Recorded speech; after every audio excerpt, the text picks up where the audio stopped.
नमस्ते दोस्तों, स्टडी सदन ऑफिशियल में आपका स्वागत है।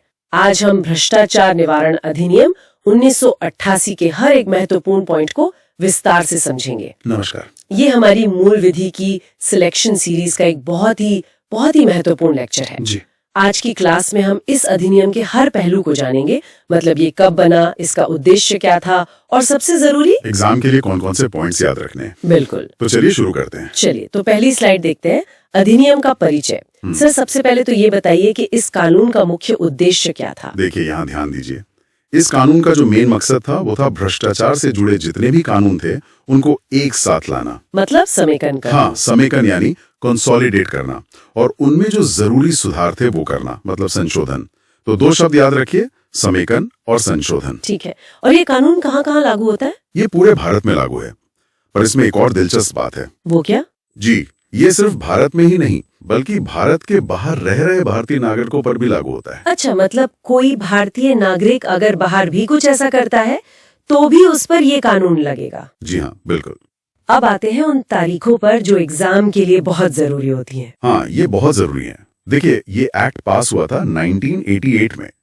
ये सवाल तो यूपीएससी 2021 में पूछा भी गया था। ओके, 1988 में पारित हुआ। फिर इसे राष्ट्रपति की मंजूरी मिली 9 सितंबर 1988 को। 9 सितंबर 1988। और ये पूरे देश में लागू हो गया 12 सितंबर 1988 से।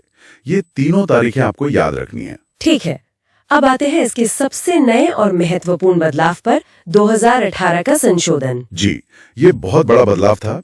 ये बिल पहले राज्यसभा में 19 जुलाई 2018 को पास हुआ, फिर लोकसभा में 24 जुलाई 2018 को, और अंत में 26 जुलाई 2018 को इसे राष्ट्रपति की स्वीकृति मिल गई। इस संशोधन में मुख्य बदलाव क्या थे? ये पॉइंट एग्जाम के लिए बहुत जरूरी है ना? बहुत ज्यादा।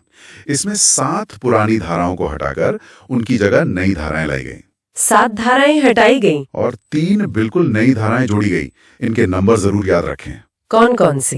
धारा 17A, 18A और 29A। ओके। अब अगला पॉइंट है महत्वपूर्ण परिभाषाएं जो धारा 2 में दी गई हैं। सबसे पहले, ये लोक सेवक या पब्लिक सर्वेंट कौन होता है? धारा 2G इसे बताती है। सरल भाषा में समझे तो कोई भी व्यक्ति जो सरकार से पैदल लेता हो, ठीक है, या जो लोक कर्तव्य के लिए फीस या कमीशन पाता हो। अच्छा। कोई भी न्यायाधीश मतलब जज, और यहाँ तक कि किसी विश्वविद्यालय का कुलपति यानी वीसी, आचार्य या कोई भी कर्मचारी। यूनिवर्सिटी के कर्मचारी भी लोक सेवक हैं? जी हाँ, क्योंकि वो लोक कर्तव्य कर रहे हैं। धारा 2ख के अनुसार कोई भी ऐसा काम जिससे राज्य, जनता या पूरे समुदाय का हित जुड़ा हो, वो लोक कर्तव्य है। समझ गई। लेकिन सर, यहाँ एग्जाम का एक सबसे महत्वपूर्ण पॉइंट दिया है, यूपीसी 2021 का सवाल भी है ये। हाँ, इस पे तो स्टार मार्क लगा लीजिए।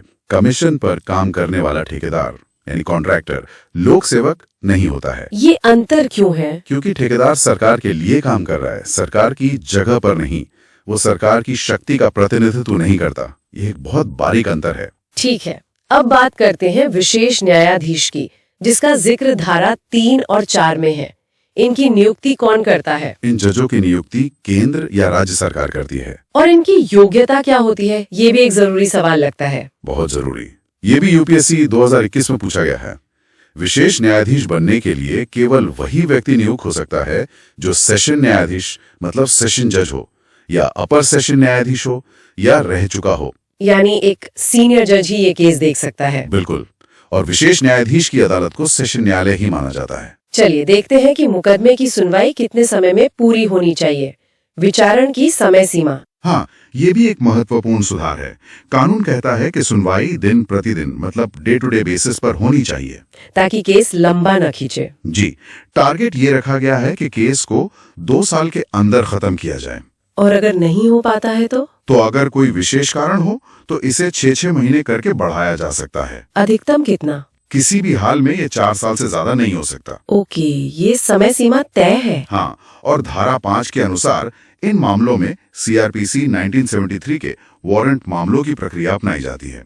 अब आते हैं सबसे जरूरी हिस्से पर, अपराध और दंड। जी। सबसे पहले धारा 7, ये किस बारे में है? धारा 7 है लोक सेवक द्वारा रिश्वत लेना। ये बहुत ही महत्वपूर्ण धारा है। और इसमें सजा क्या है? ये भी यूपीएससी 22 नवंबर 2021 में पूछा गया था। इसमें सजा कम से कम 3 साल और ज्यादा से ज्यादा 7 साल है, साथ में जुर्माना भी। ठीक है, 3 से 7 साल। और ये धारा 7 का क्या है? 7A ये बिचौलियों के लिए, मतलब मिडिलमैन। जब कोई बिचौलिया अपने निजी प्रभाव का इस्तेमाल करके किसी लोक सेवक को प्रभावित करने की कोशिश करता है तो ये धारा लगती है। अच्छा, जो लोग कहते हैं कि हमारी बड़ी जान पहचान है, काम करवा देंगे। बिल्कुल वही। इसमें भी सजा 3 से 7 साल तक है और साथ में जुर्माना भी। चलिए कुछ और अपराधों और उनकी सजा को देखते हैं। धारा 8। धारा 8 भी बहुत महत्वपूर्ण है। अगर धारा 7 में रिश्वत लेना अपराध है तो धारा 8 में रिश्वत देना अपराध है। ओ, तो अब रिश्वत देने वाला भी अपराधी है। जी हाँ, ये 2018 के संशोधन का एक बहुत बड़ा बदलाव है। इसमें 7 साल तक की जेल या जुर्माना हो सकता है। और धारा 12? धारा 12 है दुष्प्रेरण यानी एबेटमेंट, किसी को अपराध करने के लिए उकसाना। अच्छा, किसी को रिश्वत देने या लेने के लिए उकसाना। सही पकड़ा। इसमें सजा कम से कम 3 साल और ज्यादा से ज्यादा 7 साल है और जुर्माना। अब एक और महत्वपूर्ण धारा, धारा 13, आपराधिक अवचार, जिसे क्रिमिनल मिसकंडक्ट कहते हैं। जी, ये तब लगती है जब कोई लोक सेवक अपने पद का दुरुपयोग करके अवैध रूप से कोई संपत्ति बनाता है। मतलब आय से अधिक संपत्ति वाला मामला। हाँ, कह सकते हैं। ये एक गंभीर अपराध है, इसलिए सजा भी ज्यादा है। कितनी? ये भी यूपीएसआई 13 नवंबर 2021 का सवाल है। इसमें कम से कम 4 साल और ज्यादा से ज्यादा 10 साल की जेल है, साथ में जुर्माना। 4 से 10 साल, ये तो काफी सख्त है। जी, क्योंकि इसमें जनता के विश्वास को बड़े पैमाने पर तोड़ा जाता है। अब सवाल उठता है कि इन मामलों की जांच कौन कर सकता है? ये बताया गया है धारा 17 में। हाँ, जांच हर कोई नहीं कर सकता।